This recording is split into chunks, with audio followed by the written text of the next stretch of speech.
دوستوں، شیطان آخرت میں ہم سے کیا کہے گا، یہ اس آیت میں اور اس کے ترجمے میں جانیے۔ آپ نے ابھی تک چینل کو سبسکرائب نہیں کرا تو کر لیجئے تاکہ مزید ایسی قیمتی معلومات آپ کو ملتی رہے۔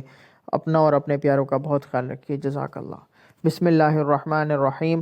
وقال الشیطان لما قضی الامر ان اللہ وعدکم وعد الحق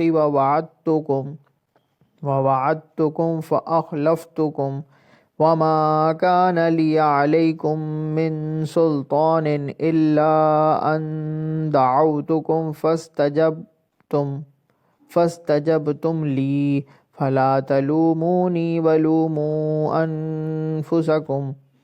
ترجمہ: اور جب ہر بات کا فیصلہ ہو جائے گا تو شیطان اپنے ماننے والوں سے کہے گا، حقیقت یہ ہے کہ اللہ نے تم سے سچا وعدہ کیا تھا اور میں نے تم سے وعدہ کیا تو اس کی خلاف ورزی کی، اور مجھے تم پر اس سے زیادہ کوئی اختیار حاصل نہیں تھا کہ میں نے تمہیں اللہ کی نافرمانی کی دعوت دی، تو تم نے میری بات مان لی، لہذا اب مجھے ملامت نہ کرو۔